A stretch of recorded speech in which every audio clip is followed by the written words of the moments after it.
The Boy Who Lived. Mr. and Mrs. Dursley of number 4 Privet Drive were proud to say that they were perfectly normal, thank you very much. They were the last people you'd expect to be involved in anything strange or mysterious, because they just didn't hold with such nonsense. Mr. Dursley was the director of a firm called Grunnings, which made drills. He was a big beefy man with hardly any neck, although he did have a very large moustache. Mrs. Dursley was thin and blonde and had nearly twice the usual amount of neck, which came in very useful as she spent so much of her time craning over garden fences, spying on the neighbors. The Dursleys had a small son called Dudley, and, in their opinion, there was no finer boy anywhere. The Dursleys had everything they wanted, but they also had a secret, and their greatest fear was that somebody would discover it. They didn't think they could bear it if anyone found out about the Potters. Mrs. Potter was Mrs. Dursley's sister, but they hadn't met for several years. In fact, Mrs. Dursley pretended she didn't have a sister, because her sister and her good-for-nothing husband were as un-Dursley as it was possible to be. The Dursleys shuddered to think what the neighbors would say if the Potters arrived in the street. The Dursleys knew that the Potters had a small son, too, but they had never even seen him.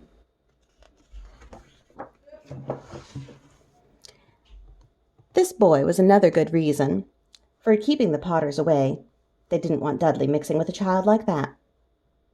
When Mr. and Mrs. Dursley woke up on the dull gray Tuesday our story starts, there was nothing about the cloudy sky outside to suggest that strange and mysterious things would soon be happening all over the country. Mr. Dursley hummed as he picked out his most boring tie for work, and Mrs. Dursley gossiped away happily as she wrestled a screaming Dudley into his high chair. None of them noticed a large tawny owl flutter past the window. At 8:30, Mr. Dursley picked up his briefcase, pecked Mrs. Dursley on the cheek, and tried to kiss Dudley good-bye, but missed because Dudley was now having a tantrum and throwing his cereal at the walls. "Little tyke," chortled Mr. Dursley as he left the house. He got into his car and backed out of number 4's drive. It was on the corner of the street that he noticed the first sign of something peculiar: a cat reading a map. For a second Mr. Dursley didn't realize what he had seen. Then he jerked his head around to look again. There was a tabby cat standing on the corner of Privet Drive. But there wasn't a map in sight. What could he have been thinking of? It must have been a trick of the light. Mr. Dursley blinked and stared at the cat. It stared back. As Mr. Dursley drove around the corner and up the road, he watched the cat in his mirror. It was now reading the sign that said Privet Drive. No, looking at the sign. Cats couldn't read maps or signs. Mr. Dursley gave himself a little shake and put the cat out of his mind. As he drove toward town, he thought of nothing except the large order of drills he was hoping to get that day. But on the edge of town, drills were driven out of his mind by something else. As he sat in the usual morning traffic jam, he couldn't help noticing that there seemed to be a lot of strangely dressed people about. People in cloaks. Mr. Dursley couldn't bear people who dressed in funny clothes, the get-ups you saw in young people. He supposed this was some stupid new fashion. He drummed his fingers on the steering wheel, and his eyes fell on a huddle of these weirdos standing quite close by. They were whispering excitedly together. Mr. Dursley was enraged to see that a couple of them weren't young at all. Why, that man had to be older than he was, and wearing an emerald green cloak. The nerve of him! But then it struck Mr. Dursley that this was probably some silly stunt. These people were obviously collecting for something. Yes, that would be it. The traffic moved on. And a few minutes later, Mr. Dursley arrived in the Grunnings car park, his mind back on drills. Mr. Dursley always sat with his back to the window in his office on the 9th floor. If he hadn't, he might have found it harder to concentrate on drills that morning. He didn't see the owl swooping past in broad daylight, though people down in the street did. They pointed and gazed open-mouthed as owl after owl sped overhead. Most of them had never seen an owl even at night time. Mr. Dursley, however, had a perfectly normal, owl-free morning. He yelled at 5 different people. He made several important telephone calls and shouted a bit more. He was in a very good mood until lunchtime, when he thought he'd stretch his legs and walk across the road to buy himself a bun from the baker's opposite. He'd forgotten all about the people in cloaks until he passed a group of them next to the baker's. He eyed them angrily as he passed. He didn't know why, but they made him uneasy. This lot were whispering excitedly, too, and he couldn't see a single collecting tin. It was on his way back past them, clutching a large doughnut in a bag, that he caught a few words of what they were saying. "The Potters, that's right. That's what I heard. Yes, their son, Harry." Mr. Dursley stopped dead.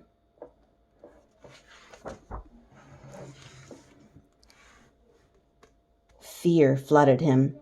He looked back at the whisperers as if he wanted to say something to them, but thought better of it. He dashed back across the road, hurried up to his office, snapped at his secretary not to disturb him, seized his telephone, and had almost finished dialing his home number when he changed his mind. He put the receiver back down and stroked his mustache, thinking, no, he was being stupid. Potter wasn't such an unusual name. He was sure there were lots of people called Potter who had a son called Harry. Come to think of it, he wasn't even sure his nephew was called Harry. He'd never even seen the boy. It might have been Harry, Harvey, or Harold. There was no point in worrying Mrs. Dursley. She always got so upset at any mention of her sister. He didn't blame her if he'd had a sister like that. But all the same, those people in cloaks. He found it a lot harder to concentrate on drills that afternoon, and when he left the building at 5 o'clock, he was still so worried that he walked straight into someone just outside the door. "Sorry," he grunted, as the tiny old man stumbled and almost fell. It was a few seconds before Mr. Dursley realized that the man was wearing a violet cloak. He didn't seem to be at all upset about being almost knocked to the ground. On the contrary, his face split into a wide smile, and he said in a squeaky voice that made passers-by stare, "Don't be sorry, my dear sir, for nothing could upset me today. Rejoice, for you know who has gone at last. Even muggles like yourself should be celebrating this happy, happy day." And the old man hugged Mr. Dursley around the middle and walked off. Mr. Dursley stood rooted to the spot.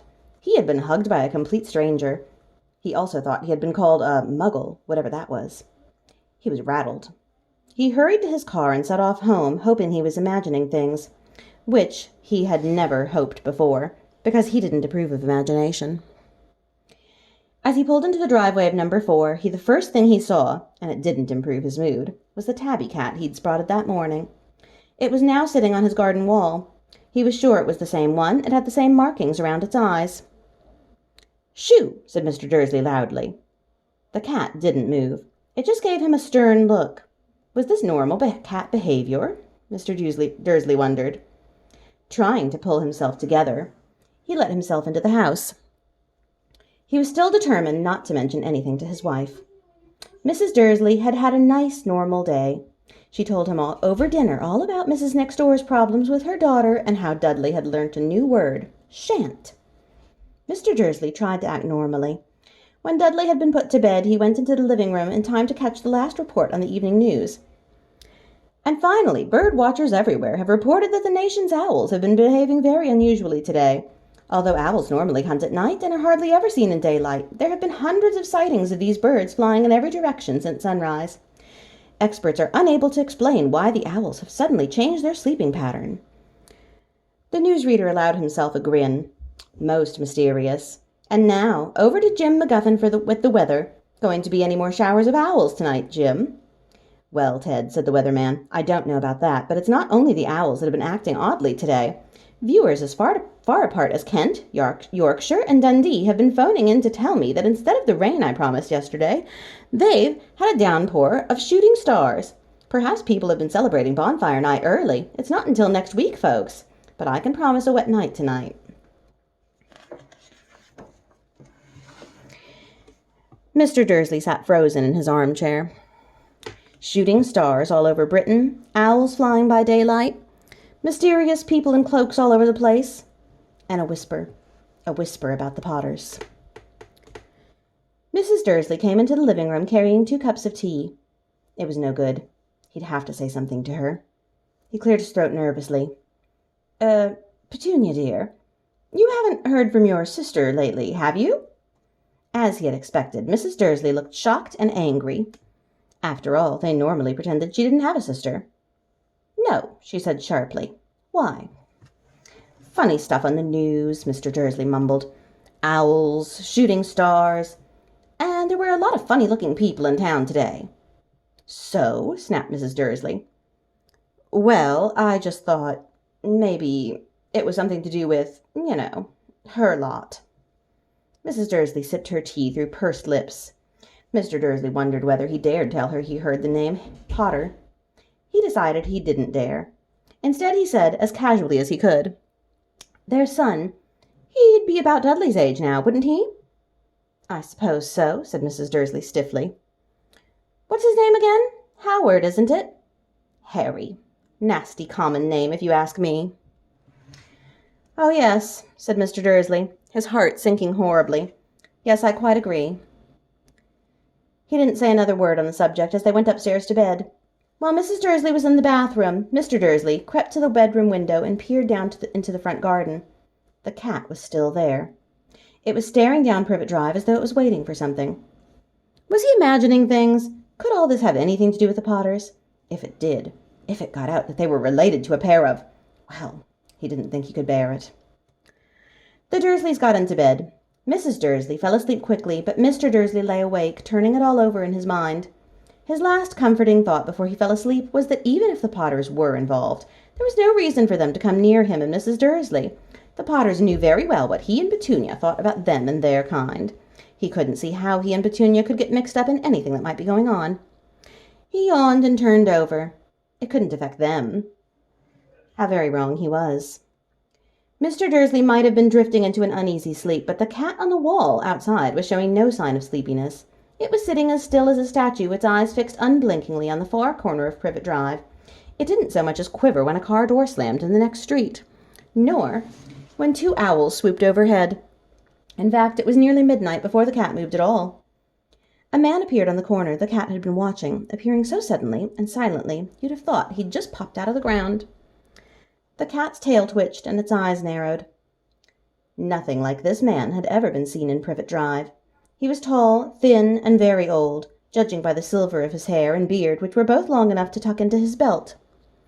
He was wearing long robes, a purple cloak which swept the ground, and high-heeled buckled boots. His blue eyes were light, bright, and sparkling behind half-moon spectacles, and his nose was very long and crooked, as though it had been broken at least twice. This man's name was Albus Dumbledore. Albus Dumbledore didn't seem to realize that he had just arrived in a street where everything from his name to his boots was unwelcome. He was busy rummaging in his cloak looking for something. But he did seem to realize he was being watched, because he looked up suddenly at the cat, which was still staring at him from the other end of the street. For some reason, the sight of the cat seemed to amuse him. He chuckled and muttered, "I should have known." He had found what he was looking for in his inside pocket. It seemed to be a silver cigarette lighter. He flicked it open, held it up in the air, and clicked it. The nearest street lamp went out with a little pop. He clicked it again. The next lamp flickered into darkness. 12 times he clicked the put-outer, until the only lights left in the whole street were 2 tiny pinpricks in the distance, which were the eyes of the cat watching him. If anyone looked out of their window now, even beady-eyed Mrs. Dursley, they wouldn't be able to see anything that was happening down on the pavement. Dumbledore slipped the put-outer back inside his cloak and set off down the street toward number 4, where he sat down on the wall next to the cat. He didn't look at it, but after a moment he spoke to it. "Fancy seeing you here, Professor McGonagall." He turned to smile at Tabby, but it had gone. Instead, he was smiling at a rather severe-looking woman who was wearing square glasses exactly the shape of the markings the cat had had around its eyes. She, too, was wearing a cloak, an emerald one. Her black hair was drawn into a tight bun. She looked distinctly ruffled. "How did you know it was me?" she asked. "My dear Professor, I've never seen a cat sit so stiffly." "You'd be stiff, too, if you'd been sitting on a brick wall all day," said Professor McGonagall. "All day? When you could have been celebrating. I must have passed a dozen feasts and parties on my way here." Professor McGonagall sniffed angrily. "Oh, yes, everyone's celebrating all right," she said impatiently. "You'd think they'd be a bit more careful, but no. Even the Muggles have noticed something's going on. It was on their news." She jerked her head back at the Dursleys' dark living-room window. "I heard it. Flocks of owls, shooting stars. Well, they're not completely stupid. They were bound to notice something. Shooting stars down in Kent. I'll bet that was Daedalus Diggle. He never had much sense." "You can't blame them," said Dumbledore gently. "We've had precious little to celebrate for 11 years. "I know that," said Professor McGonagall irritably, "but that's no reason to lose our heads. People are being downright careless, out on the streets in broad daylight, not even dressed in Muggle clothes, swapping rumors." She threw a sharp, sideways glance at Dumbledore here, as though hoping he was going to tell her something, but he didn't. So she went on. A fine thing it would be if on the very day you-know-who seems to have disappeared at last, the Muggles found out about us all. I suppose he really has gone, Dumbledore? It certainly seems so, said Dumbledore. We have much to be thankful for. Would you care for a sherbet lemon? A what? A sherbet lemon. They're a kind of Muggle sweet I'm rather fond of. No, thank you, said Professor McGonagall coldly, as though she didn't think this was the moment for sherbet lemons. As I say, even if you-know-who has gone. My dear Professor, surely a sensible person like yourself can call him by his name? All this you-know-who nonsense. For 11 years I have been trying to persuade people to call him by his proper name, Voldemort. Professor McGonagall flinched, but Dumbledore, who was unsticking 2 sherbet lemons, seemed not to notice. It all gets so confusing if we keep saying you-know-who. I have never seen any reason to be frightened of saying Voldemort's name. I know you haven't, said Professor McGonagall, sounding half exasperated, half admiring. But you're different. Everyone knows you're the only one you know, oh, all right, Voldemort was frightened of. You flatter me, said Dumbledore calmly. Voldemort has powers I will never have. Only because you're too, well, noble to use them. It's lucky it's dark. I haven't blushed so much since Madame Pomfrey told me she liked my new earmuffs. Professor McGonagall shot a sharp look at Dumbledore and said, The owls are nothing to the rumors that are flying around. You know what everyone's saying? About why he's disappeared? About what finally stopped him? It seemed that Professor McGonagall had reached the point she was most anxious to discuss, the real reason she had been waiting on a cold, hard wall all day. For neither as a cat nor as a woman had she fixed Dumbledore with such a piercing stare as she did now. It was plain that whatever everyone was saying, she was not going to believe it until Dumbledore told her it was true. Dumbledore, however, was choosing another sherbet lemon, and did not answer. What they're saying, she pressed on, is that last night Voldemort turned up in Godric's Hollow. He went to find the Potters. The rumor is that Lily and James Potter that they're dead. Dumbledore bowed his head. Professor McGonagall gasped. Lily and James.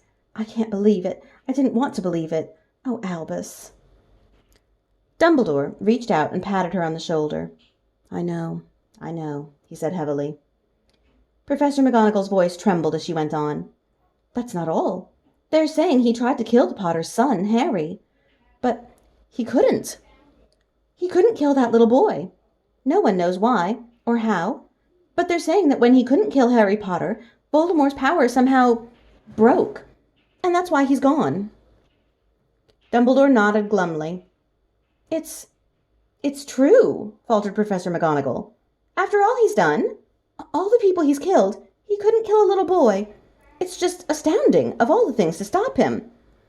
But how in the name of heaven did Harry survive? We can only guess, said Dumbledore. We may never know. Professor McGonagall pulled out a lace handkerchief and dabbed at her eyes beneath her spectacles. Dumbledore gave a great sniff as he took a golden watch from his pocket and examined it. It was a very odd watch. It had 12 hands, but no numbers. Instead, little planets were moving around the edge. It must have made sense to Dumbledore, though, because he put it back in his pocket and said, Hagrid's late. I suppose it was he who told you I'd be here, by the way. Yes, said Professor McGonagall. And I don't suppose you're going to tell me why you're here, of all places. I've come to bring Harry to his aunt and uncle. They're the only family he has left now. You can't mean the people who live here, cried Professor McGonagall, jumping to her feet and pointing at number 4. Dumbledore, you can't. I've been watching them all day. You couldn't find 2 people who are less like us. And they've got this son. I saw him kicking his mother all the way up the street, screaming for sweets. Harry Potter, come and live here? It's the best place for him, said Dumbledore firmly. His aunt and uncle will be able to explain everything to him when he's older. I've written them a letter. A letter, repeated Professor McGonagall faintly, sitting back down on the wall. Really, Dumbledore, you think you can explain all this in a letter? These people will never understand him. He'll be famous, a legend. I wouldn't be surprised if today was known as Harry Potter Day in future. There will be books written about Harry. Every child in our world will know his name. Exactly, said Dumbledore, looking very seriously over the top of his half-moon glasses. It would be enough to turn any boy's head. Famous before he can walk and talk. Famous for something he won't even remember. Can't you see how much better off he'll be, growing up away from all that until he's ready to take it? Professor McGonagall opened her mouth, changed her mind, swallowed, and then said, Yes, you're right, of course. But how's the boy getting here, Dumbledore? She eyed his cloak suddenly, as though she thought he might be hiding Harry underneath it. Hagrid's bringing him. You think it wise to trust Hagrid with something as important as this? I would trust Hagrid with my life, said Dumbledore. I'm not saying his heart isn't in the right place, said Professor McGonagall grudgingly, but you can't pretend he's not careless. He does tend to... What was that? A low rumbling sound had broken the silence around them. It grew steadily louder as they looked up and down the street for some sign of a headlight. It swelled to a roar as they both looked up at the sky, and a huge motorbike fell out of the air and landed on the road in front of them. If the motorbike was large, it was nothing to the man sitting astride it. He was almost twice as tall as a normal man and at least 5 times as wide. He looked simply too big to be allowed, and so wild. Long tangles of bushy black hair and beard hid most of his face. He had hands the size of dustbin lids, and his feet in their leather boots were like baby dolphins. In his vast muscular arms he was holding a bundle of blankets. Hagrid, said Dumbledore, sounding relieved. At last. And where did you get that motorbike? Borrowed it, Professor Dumbledore, sir, said the giant, climbing carefully off the motorbike as he spoke. Young Sirius Black lent it to me. I've got him, sir. No problems, were there? No, sir. House was almost destroyed, but I got him out all right before the muggles started swarming around. He fell asleep as we was flying over Bristol. Dumbledore and Professor McGonagall bent forward over the bundle of blankets. Inside, just visible, was a baby boy, fast asleep. Under a tuft of jet-black hair over his forehead they could see a curiously shaped cut, like a bolt of lightning. Is that where? Whispered Professor McGonagall. Yes, said Dumbledore. He'll have that scar forever. Couldn't you do something about it, Dumbledore? Even if I could, I wouldn't. Scars can come in useful. I have one myself above my left knee, which is a perfect map of the London Underground. Well, give him here, Hagrid. We'd better get this over with. Dumbledore took Harry in his arms and turned toward the Dursleys' house.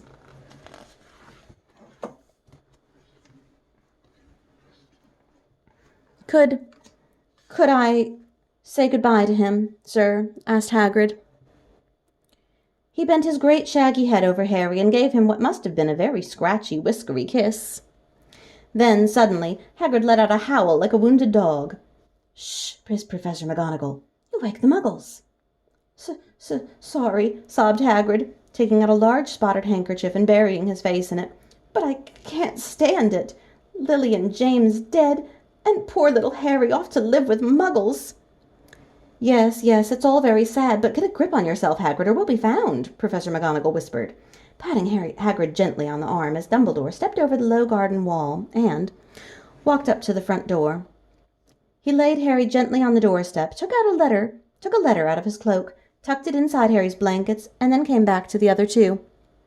For a full minute the 3 of them stood and looked at the little bundle. Hagrid's shoulders shook. Professor McGonagall blinked furiously, and the twinkling light that usually shone from Dumbledore's eyes seemed to have gone out. Well, said Dumbledore finally, that's that. We've no business staying here. We may as well go and join the celebrations. Yeah, said Hagrid in a very muffled voice. I'd best get this bike away.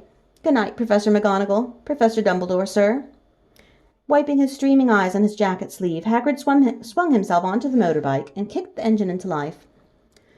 With a roar, it rose into the air and off into the night.